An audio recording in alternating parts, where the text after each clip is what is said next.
पिछले 10-15 सालों में ज़री मुल्क है, हमने ज़राअत के साथ किया क्या है? हमने 2 काम किए हैं, एक बच्चे पैदा किए हैं और एक सोसाइटी बनाई है। इसके अलावा हमने कोई तीसरा काम तो किया नहीं।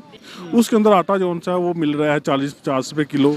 वहाँ पे जो सा आप ये कह लें कि कुकिंग ऑयल मिल रहा है 450 350। आप इंडिया की बात कर रहे हैं? जी जी, इंडिया कसूर के बिल्कुल साथ बॉर्डर के साथ ना वो सिटी है, उसके अंदर जब मार रहे हैं और ये इंडिया का एग्जाम्पल देते हैं, इंडिया से हम बड़े पीछे हैं। वो तो अब मजबूरन हम ये कहने पे मजबूर हो गए ना पीछे, यानी तो पहले 2 साल 10 साल पहले तो हम ये इससे पहले तो हमें ये कश्मीर से बाहर होना चाहिए। ये कश्मीर का जो लॉलीपॉप दिया हुआ है हमें, उसने हमारा बेड़ा गर्क कर दिया। ये बॉर्डर खुलने चाहिए, यहाँ के लोग उधर तजारत करें, वहाँ के इधर आएँ। देख लें आप उनकी मोबाइल आप देख लें, एप्पल वहाँ पे आ गया। एप्पल भी वहाँ पे तभी है जब उनको पता है कि यार इस मार्केट में कुछ ना कुछ है, तो मैं आया हूँ। ठीक है, इसी वजह से हर वो आईटी के शोबे में कितनी कर रहे हैं तरक्की, वो हमारा टोटल उतना सालाना एक्सपोर्ट नहीं है, पॉइंट नहीं है जितना वो आईटी में एक्सपोर्ट करते हैं।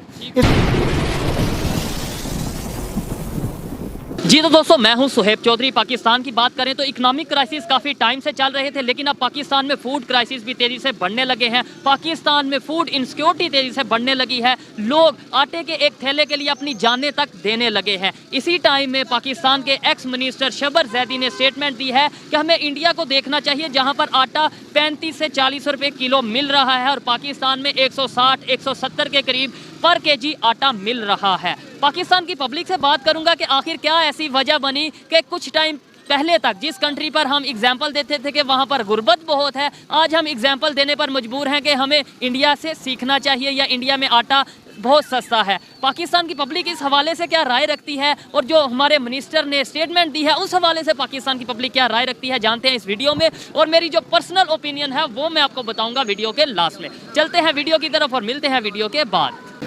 अस्सलाम वालेकुम। वालेकुम सलाम। आपका नाम? तनवीर अहमद। क्या करते हैं?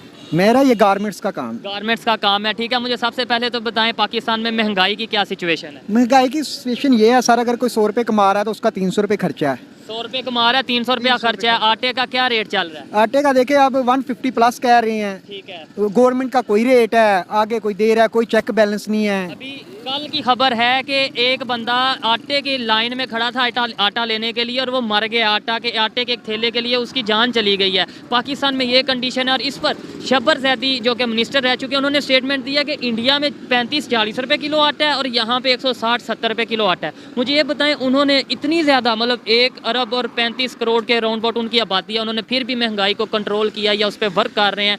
हम क्यों नहीं कर पा रहे और आज उनकी एग्जाम्पल देने पर मजबूर क्यों है? इसकी सर मेन वजह ये माशिया से रिलेटेड आपका सवाल है। देखें, अगर वो उधर 40 रुपये किलो है तो उनके जो है ना रुपये की वैल्यू देखें। हमारा रुपया डी वैल्यू हो गया, मेरे हिसाब से वो 4 रुपये का बनता है। अगर औसतन हिसाब लगाया जाए तो वो वहीं आ जाता है। 3.25 रुपये का बन रहा है और वो 3.25 रुपये का, ठीक है चलो ये आपने एक लॉजिक दे दिया, वो फिर भी 100 रुपया ऑलमोस्ट बनता है, 160-70 नहीं बनता। लेकिन वो 3.25 क्यों चला गया? ये शुरू से 3.25 था। लेकिन वो एक ये भी देखे ना, हमारे पास जो 3-4 अरब रिजर्व रह गए हैं वो भी किसी के हैं कि वो 500-600 करीब उनके रिजर्व हैं। वो अपनी वाम को सब्सिडी भी दे सकते हैं, प्राइस कंट्रोल भी कर सकते हैं। हमारे पास देखे दिन ब दिन पैसा डिवैल्यू हो रहा है। कोई तो बात है ना कि आप ये कह रहे हैं, यही बात हमारे मिनिस्टर ने किया कि वहाँ पे ये हो रहा है, वो हो रहा है वहाँ पे। अब आज हम उनकी तारीफ़ें करने पे मजबूर हैं या उनकी जो अच्छी चीज़ें हैं वो दुनिया को बताने पर मजबूर हैं। हम पॉलिसी उनकी क्यों नहीं अडॉप्ट कर लेते? जैसे उन्होंने बेहतरी किया, हम क्यों नहीं बेहतरी, सिर्फ एग्जाम्पल देनी है? वो इसलिए नहीं, वो हमसे आगे निकल गया। उधर वो जो है ना, हम जिसको कहते हैं मुक्तदरा, जो एस्टेब्लिशमेंट जिसे कहते हैं, वो जो है ना वो अपना काम करती है। वो सियासतदान वो अपना काम करते हैं। इस हमारे ऊपर तो सारी डायरेक्ट इनडायरेक्ट एस्टेब्लिशमेंट ने हुकूमत की है। जो बंदा मुल्क को थोड़ा स्टेबलाइज करने लगता है, जो अपने पाँव पे खड़ा होता है, उसके नीचे से ये चारपाई खींच लेते हैं। ठीक है। पाकिस्तान एक एग्रीकल्चर कंट्री है, ये हम किताबों पे भी पढ़ते आए हैं, दुनिया को भी यही बताते रहे हैं कि पाकिस्तान एग्रीकल्चर कंट्री है।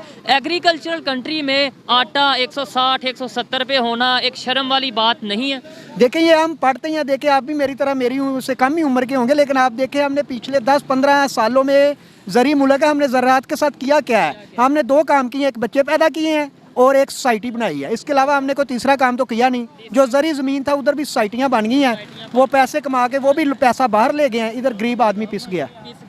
क्या समझते हैं हमें उनकी पॉलिसीज़ जो भी कंट्री बेहतर कर रहा है, अपनी पब्लिक के लिए बेहतर कर रहा है, उनकी पॉलिसीज़ को अडॉप्ट करना चाहिए, उनकी तारीफ़ करनी चाहिए कि हाँ यार वो ठीक कर रहे हैं, हमें भी ऐसा करना चाहिए। सबसे पहले तो हमें ये कश्मीर से बाहर होना चाहिए। ये कश्मीर का जो लॉलीपॉप दिया हुआ है हमें, उसने हमारा बेड़ा गर्क कर दिया। ये बॉर्डर खुलने चाहिए, यहाँ के लोग उधर तजारत करें, वहाँ के इधर आएँ। देखिए अगर कश्मीर का मसला हल होना होता है ये 70 साल में हो जाता। जिधर ये चाहिए चार जंगें हो गई हैं, किसी एक जंग में ये जो ऊपर बैठे हुए हैं उनको होश के नाखल लेने चाहिए। जो इनके पास है वो इनको दें, जो उनके पास है उनको दें। को बीच में ऐसी पॉलिसी बनाएं कि लोग आपस में मिलजुल सके, कारोबार कर सके, ताकि ट्रेड हो और साथ में मिल जुल भी हो, गलत फहमियाँ दूर हों। इसके लिए आपको चाहिए विजनेबल लीडर। वो इस वक्त ना इंडिया के पास है, वो भी जो अगर मोदी है वो भी तो पसंद है। हमारे पास एक इमरान खान था, उनके होते हुए इकानमी कैसे उनकी ग्रो हो रही है, दुनिया की 5वीं बड़ी इकानमी उनके होते हुए वो देखे ना आप, देखे वो आईटी के शोबे में कितनी कर रहे हैं तरक्की। वो हमारा टोटल उतना सालाना एक्सपोर्ट नहीं है, पॉइंट नहीं है जितना वो आईटी में एक्सपोर्ट करते हैं। इसलिए हमें पहले अपने पाँव पे खड़ा होना चाहिए, फिर किसी का मुकाबला करना चाहिए। ये मिसअंडरस्टैंडिंग्स की आपने बात की, ये मिसअंडरस्टैंडिंग कैसे दूर होगी? ये मेरी और आपकी भी कोई जिम्मेदारी है या नहीं? आम पब्लिक को, आम लोगों को अपनी जिम्मेदारी लेनी होगी। ये जो ऊपर जो होते हैं शर्फिया, इनके बहकावे में नहीं आना चाहिए। ये जो है और ये अपनी पॉलिसी बनाते हैं अवाम को लड़ाने के लिए। 70 साल में अवाम को नारा हम लगा देते हैं जी, कश्मीर बनेगा पाकिस्तान, ये होगा वैसे होगा, मुसलमानों पे जुल्म हो गया। यहाँ पे मुसलमान छोड़ें, नॉन मुस्लिम छोड़ें, हर एक पे महंगाई एक जुल्म ही है ना।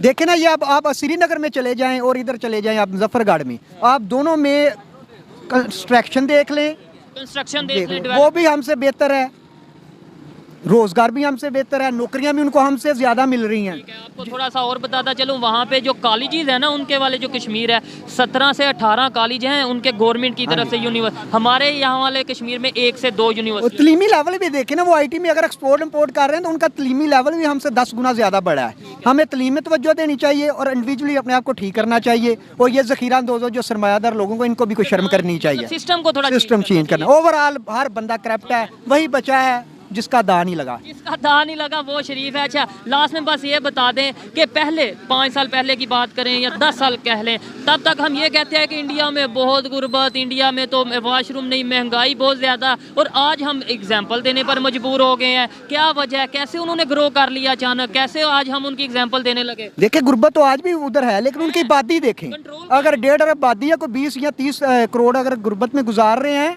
तो ये भी देखे ना 1 अरब तरक्की भी कर रहा है। वो आस्ता आस्ता वो भी अगर मेहनत करेंगे, पढ़ेंगे, बच्चे उनके अच्छी तालीम हासिल करेंगे, वो माशरे में मुकाबला करेंगे और उनकी जितनी बड़ी इकानमी है, जैसी उनकी पॉलिसी है, वो भी तरक्की कर सकते हैं। लेकिन हमारे पास ना इकानमी है, ना कोई पॉलिसी है। अगर कोई काबिल बंदा भी हो तो वो भी पिसके रह जाता है। पिसके रह जाता है। चेंज कैसे आएगा? एक लाइन में बता दें, गवर्नमेंट की जिम्मेदारी है या मेरी और आपकी जिम्मेदारी है या दोनों की? मुल्क जिस दलदल में फंस गया, इसका एक ही हाल है, चाहे आज करा ले 6 माह पहले, सबसे पहले इलेक्शन हो।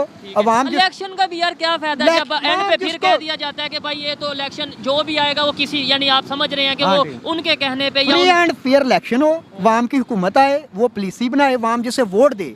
सख्त फैसले करने ही पड़ने हैं, चाहे वो टेक्नोक्रेट आए, चाहे वो, लेकिन वो आए हुकूमत जिसको अवाम की, चाहे वो ब्यूरोक्रेट आए, चाहे वो एस्टैब्लिशमेंट चलेगी, वही हुकूमत जिसको अवाम की तईद होगी। ये हुकूमत क्यों नहीं 8 महीने चल सकी? किसको अवाम की तईद नहीं है? अवाम किसी और पास है। और जिन लोगों ने इस मुल्क को यरगमराल बनाया वो नहीं चाहते इमरान खान आए। फ्यूचर क्या देख रहे हैं आने वाले 5 माह, 6 माह, 1 साल? इमरान खान के बगैर, आज मेरी बात आप लिख लें भाई, ये मुल्क आगे नहीं जा सकता। ठीक हो गया। ये इनकी ओपिनियन थी। इनकी कुछ बातें मुझे बहुत अच्छी लगी हैं कि भाई अपने घर को पहले देखो फिर किसी की तरफ जाओ, और अगर हम अपनी गलतियों को देखेंगे तो ही शायद हम बेहतरी की तरफ जाएंगे। अच्छा लगा आपसे बात करके, बहुत शुक्रिया। आइए मजीद किसी से बात करते हैं। अस्सलाम वालेकुम। वालेकुम अस्सलाम। आपका नाम? फहद। क्या करते हैं? मैं जॉब करता हूँ। जॉब करते हैं। आपका नाम? कमीर। आप क्या करते हैं? मैं स्टूडेंट हूँ इधर। स्टूडेंट। और आप? मोहम्मद